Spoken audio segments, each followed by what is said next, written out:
Mestre Jesus, que esse Evangelho de hoje, desse momento, seja a volta para aquilo que é importante, pois podemos ter durante o dia, nos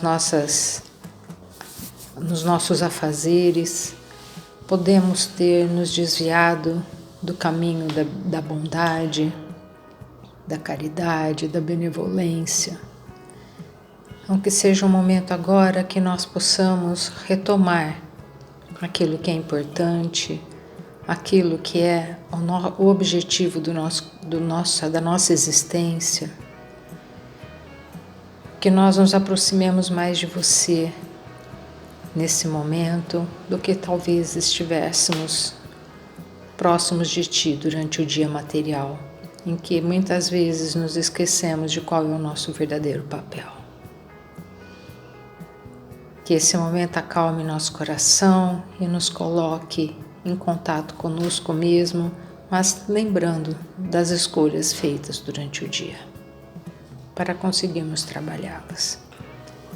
Muito obrigado, Pai, por esse novo dia e essa nova oportunidade. Que assim seja. Do capítulo 6, o Cristo Consolador, o Consolador Prometido. Se vós me amais, guardai meus mandamentos, e eu rogarei a meu Pai, e ele vos enviará um outro Consolador, a fim de que permaneça eternamente convosco. O Espírito de verdade, que o mundo não pode receber, porque não o vê e não o conhece. Mas vós o conhecereis, porque ele permanecerá convosco e estará em vós. E o Consolador, que é o Espírito Santo, que meu Pai enviará em meu nome, ensinar-vos-á todas as coisas, e vos fará relembrar tudo o que eu vos disse. João capítulo 14, versículos 15, 16, 17 e 26. Jesus promete um outro Consolador. É o Espírito de verdade, que o mundo ainda não conhece, porque não está maduro para compreendê-lo, e que o Pai enviará para ensinar todas as coisas e para fazer que se lembre do que o Cristo disse. Portanto, se o Espírito de verdade deve vir mais tarde e ensinar todas as coisas, é porque o Cristo não disse tudo. Se vem fazer que se recorde o que o Cristo disse, é porque terá sido esquecido ou mal compreendido. O Espiritismo vem, no tempo marcado, cumprir a promessa do Cristo. O Espírito de verdade preside a seu estabelecimento. Chama os homens à observação da lei de Deus. Ensina todas as coisas, fazendo que se compreenda o que o Cristo só disse em parábolas. O Cristo disse: que ouçam os que têm ouvidos para ouvir. O Espiritismo vem abrir os olhos e os ouvidos, pois fala sem figuras e sem alegorias. Levanta o véu deixado de propósito sobre certos mistérios. Vem, enfim, trazer uma suprema consolação aos deserdados da terra e a todos os que sofrem, dando uma causa justa e um objetivo útil a todas as dores. O Cristo disse: bem-aventurados os aflitos, porque serão consolados. Mas como sentir-se feliz em sofrer, não sabendo por que se sofre? O Espiritismo mostra sua causa nas existências anteriores e na destinação da Terra, em que o homem expia seu passado. Mostra seu objetivo no fato de os sofrimentos serem como as crises salutares que trazem a cura, a depuração que assegura a felicidade nas existências futuras. O homem compreende que mereceu sofrer e acha o sofrimento justo. Sabe que esse sofrimento ajuda em seu progresso e aceita sem lamentar, como o operário aceita o trabalho que lhe deve valer o salário. O Espiritismo lhe dá uma fé inabalável no futuro, e a dúvida pungente não mais tem lugar em sua alma, fazendo ver as coisas do alto, a importância das vicissitudes terrestres, perde-se no vasto e esplêndido horizonte que o Espiritismo descortina. E a perspectiva da felicidade que o espera traz-lhe paciência, resignação e coragem de ir até o fim do caminho. Assim, o Espiritismo realiza o que Jesus disse do Consolador prometido, conhecimento das coisas, que faz com que o homem saiba de onde vem, aonde vai e por que está na terra. Um chamamento aos verdadeiros princípios da lei de Deus e consolação pela fé e a esperança.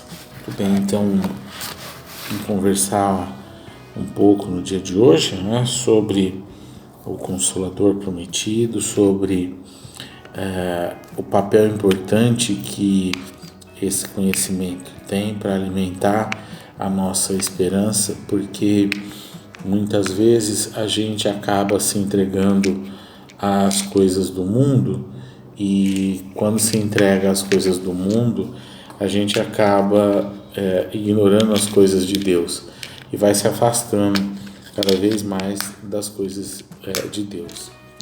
Então, nós que temos a doutrina espírita como uma fonte suprema para que a gente possa trabalhar, né, no nosso dia a dia tudo aquilo que nos é colocado, a gente tem essa ferramenta que vai facilitar, que vai propiciar para todos nós um avanço, desde que ele seja bem utilizado, né? Porque o conhecimento da doutrina espírita, alargando o nosso horizonte, ele nos alimenta de esperança, mas ele nos traz muita responsabilidade com tudo que a gente passa a descortinar. O mundo espiritual abre as portas através da doutrina espírita para nós, para que a gente entenda não só o que a gente vive no presente como uma consequência do passado, mas principalmente para que a gente projete um novo futuro, planeje um novo futuro para nós, entendendo que o futuro ele é o resultado do presente, assim como o presente muitas vezes as vivências do presente são frutos do nosso passado. E se a gente não olha dessa forma, se a gente não amadurece o nosso olhar e começa a enxergar o momento presente como um resultado daquilo que a gente fez no passado e passa a não se rebelar contra as coisas de Deus, contra as coisas que o Pai colocou para nós vivenciarmos, mas sim a gente as aceitar, entendendo que elas são uma necessidade. Às vezes a gente nem as compreende, porque muitas vezes a gente vai fazer as nossas rogativas, as nossas preces e pede para o Pai tirar aquelas situações. Mas as situações elas não têm como ser tiradas de nós, porque são situações necessárias para o nosso reajuste às leis de Deus. Então seria muito cômodo, né, a gente desfrutar de forma irresponsável de tudo e não se ocupar de se reajustar às leis de Deus. Então, quando a gente olha para a realidade que a gente tem vivenciado nos dias de hoje, a gente muitas vezes faz esses questionamentos, né, porque a gente vive um tempo onde tudo avança muito rápido. A gente às vezes olha para outras criaturas no mundo, olha para as situações que estão acontecendo no dia a dia, e a gente muitas vezes não consegue sequer entender, né? Porque às vezes são situações tão difíceis, né, que a gente imagina que não tem como ter algo pior que aquilo, e às vezes a gente se depara com uma situação pior do que aquela, né? Mas por quê? Porque nós temos muito reajuste a realizar. Se a gente olha para o passado da humanidade, a gente vê as atrocidades que nós cometemos. E nós não estamos na primeira existência. Pelo contrário, né? A gente já deve ter tido muitas existências onde a gente desconhecia a verdade, desconhecia o amor divino. A gente não tinha essa relação que Jesus traz para nós, a partir dele, de enxergar Deus não somente como mais um Deus, mas enxergar Deus como o Pai.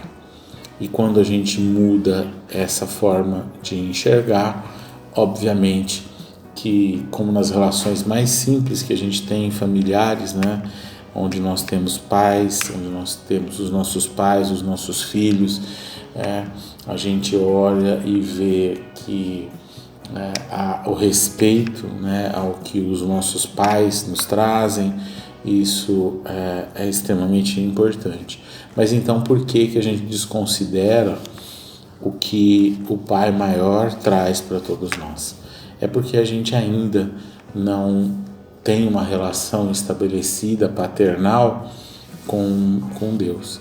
A gente ainda enxerga da forma equivocada e ainda limitada. A gente ainda negocia, a gente ainda tem atitudes que não são coerentes com o Pai que Jesus apresenta para nós.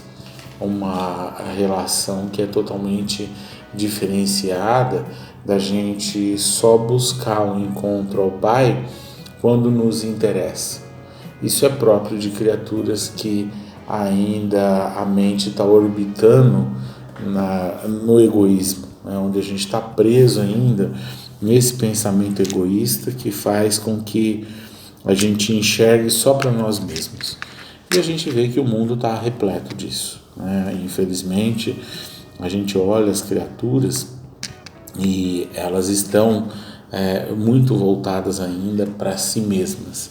E todos nós, obviamente, né, passamos por esse estágio, ainda nos encontramos, talvez a gente já esteja um pouquinho diferenciado nesse sentido, porque aceitando ao menos a doutrina espírita, a gente passa a ter a capacidade de reconhecer isso em nós. Mas isso demanda um esforço muito grande da nossa parte, porque quando o esforço é a transformação íntima, ele para nós ele é penoso e ele é grande. Quando a gente deseja para o outro, não, para o outro sempre é mais fácil, né? Desejar a transformação do outro, é muito fácil o outro abandonar tudo que ele faz de errado, né? Agora a gente não, a gente tem que ter a compaixão divina. É isso que a nossa mente fica ainda orbitando, mas isso mostra o nosso egoísmo, mostra o desequilíbrio que nós muitas vezes nos encontramos, porque a gente não consegue replicar a compaixão divina que nós desejamos para nós com as outras criaturas. Então a gente quer que Deus seja bondoso, que Deus retire os males que a gente está vivenciando, né? Aceite as nossas imperfeições, perdoe as nossas faltas, mas muitas vezes para aqueles com os quais a gente convive, seja no âmbito familiar ou fora do âmbito familiar, a gente não é tão misericordioso assim, né? Pelo contrário, a gente ainda não entende que aquilo que o Francisco de Assis coloca na prece dele, né? Que essa prece, né? A prece mais conhecida do Francisco de Assis, traz sempre a movimentação, né? E a gente não busca consolar mais do que ser consolado, pelo contrário, né? A gente quer o consolo para nós. A partir do momento que a gente está consolado, pronto, né? A gente nem se ocupa, não se ocupa nem com Deus, porque quando a gente está bem, será que a gente lembra de procurar fielmente Deus, periodicamente Deus, né? E a gente olha e vê que cada vez mais nós, como criaturas dessa humanidade, temos deixado um pouco de lado isso. E é por isso que a gente está vivendo as consequências nos dias de hoje do mundo. O mundo que a gente vive, ele é um reflexo do afastamento das criaturas de Deus. Quanto menos Deus estiver na nossa vida, mais a gente vai se entregar a Mamon. Então, se a gente não trabalhar a nossa mente para estabelecer esse ar de paternidade no nosso entorno, a gente não progride e não vai sentir realmente a ação da consolação divina. A hora que a gente começar a se aproximar mais do Pai, respeitar, aprender realmente a a colocar em prática talvez um pouco que a gente já saiba do cristianismo, porque isso não é nem exigir, que a gente seja espírita. Obviamente que sendo espírita a gente catalisa, a gente potencializa o nosso crescimento, porque a doutrina espírita, como está dito aqui no próprio Evangelho, ela amplia o horizonte da criatura. Mas o cristianismo, ele abre os nossos olhos. Se a gente souber levar ele para a vivência, ele vai abrir os nossos olhos. Tanto que, para se entender a doutrina espírita, a gente precisa dessa base cristã, não tem jeito, porque o espiritismo é cristianismo puro. Mas a gente muitas vezes não entende isso. Muitas pessoas ainda não entenderam a doutrina espírita, sequer a veem como cristianismo. A gente olha e vê a dificuldade que as pessoas têm para ter esse olhar. Mas nós que aqui nos encontramos, até quem está aqui nesse momento, quem vai nos ouvir depois, é porque tem esse interesse pela doutrina espírita, pelo espiritismo.